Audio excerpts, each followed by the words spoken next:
Hello बच्चों, let's read the question which says that read the following and answer. यहाँ पर हमें एक स्टेटमेंट दे रखी है, इसे हमें रीड करना है और फिर इसका आंसर बताना है कि आंसर क्या होगा। इसमें कहा गया है कि lac operon is a unit of coordinated control of protein synthesis which consists of an operator gene which controls the activity of number of structural gene which take part in the synthesis of proteins. The operator gene in twin is under the control of repressor molecule synthesized by a regulator gene which is not a part of operon. तो यहाँ पर पूछा गया on E coli the lac operon is switched on. Basically question हमारा सिर्फ इतना सही है कि लैक ये जो ई कोलाई होता है इसमें जो लैक ऑपेरॉन स्विच ऑन होता है वो कैसे होता है ये हमें बताना है। और यहाँ पर लैक ऑपेरॉन का डायग्राम आप लोगों को दिखा रखा है। तो यहाँ पर सबसे पहले हम लैक ऑपेरॉन समझ लेते हैं आखिरकार ये होता क्या है। बहुत ही ब्रीफ में समझाऊंगा, समझना। Here the key concept for this question is lac operon model. अब देखिए लैक ऑपेरॉन का जीन मॉडल यहां पर मैं दिखा देता हूं, कुछ इस तरीके का होता है। ये क्या है, ये पी जीन है, ये आई, ये पी, ओ, जेड, वाई, ए। अब इनका काम भी समझ लीजिए क्या होता है। ये जो है लास्ट के तीन, इन्हें हम बोलते हैं स्ट्रक्चरल जीन। जहां पर जेड क्या काम करता है, ये जेड जो है ये रिलीज करता है क्या चीज, बीटा गैलेक्टोसाइडीज। बीटा गैलेक्टोसाइडीज बेसिकली इसका काम क्या होता है, लैक्टोज को तोड़ना इसका काम होता है।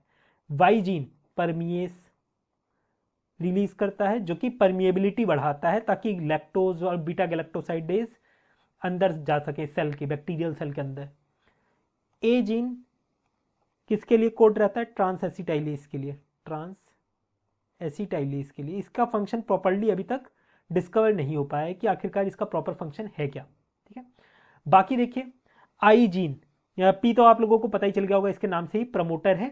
आई क्या है, आई हमारा रेगुलेटर है और यहां अगेन प्रमोटर, ये ऑपरेटर है। ये जो रेगुलेटर जीन है, ये रेगुलेटर जीन क्या बनाता है, ये रिप्रेसर प्रोटीन बनाता है। रिप्रेसर प्रोटीन, मान लो ये रिप्रेसर प्रोटीन कुछ इस तरीके का दिखता है। ये रिप्रेसर प्रोटीन नॉर्मली क्या करेगा, ये बाइंड कर जाएगा किससे, ऑपरेटर से बाइंड कर जाएगा और इस पूरे सिस्टम को क्या कर देगा, स्विच ऑफ कर देगा कि ये अपने अपने प्रोटीन ना बनाए। क्या करेगा, ये स्विच ऑफ कर देगा। पर होता क्या है, अगर बैक्टीरिया के आसपास लैक्टोज प्रेजेंट रहती है, मान लो ये लैक्टोज है, तो ये लैक्टोज क्या करेगी, इससे बाइंड कर जाएगी।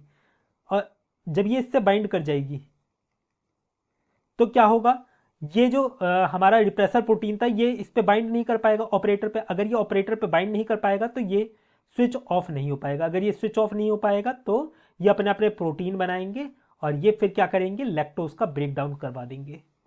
तो ये यहां पर काम चलता है। तो हमसे यही पूछा गया कि ई कोलाई में lac operon is switched on when, ये कब स्विच ऑन होता है, जब ये जो लैक्टोज प्रेजेंट रहता है। लैक्टोज प्रेजेंट रहता है, लैक्टोज को हम क्या बोलते हैं, इंड्यूसर बोलते हैं। इंड्यूसर, क्योंकि ये इंड्यूस करवाता है इनका सिक्रीशन, इस वजह से हम इसे क्या बोलते हैं, इंड्यूसर कहते हैं। बस यही आप लोगों को बताना है। ए देखिए, ए में बोला गया repressor protein binds to operator region, तब तो स्विच ऑफ हो जाता है, ये हमने देखा है, ये गलत हो गया इस स्टेटमेंट। बी देखिए बोला गया है inducer binds to repressor protein, तब ये स्विच ऑन हो जाता है। हाँ, जब इंड्यूसर बाइंड कर जाता है किस पे, रिप्रेसर प्रोटीन पे, तब ये ऑन हो जाता है। सी देखिए inducer binds to operator region, operator region पे इंड्यूसर बाइंड ही नहीं करता। डी देखिए बोला गया रिप्रेसर बाइंड्स टू प्रमोटर, नहीं ये भी गलत दे रखा है। तो हमारा आंसर क्या हुआ, हमारा आंसर ऑप्शन बी इसका करेक्ट आंसर हुआ, option B. I hope you understood it well, best of luck.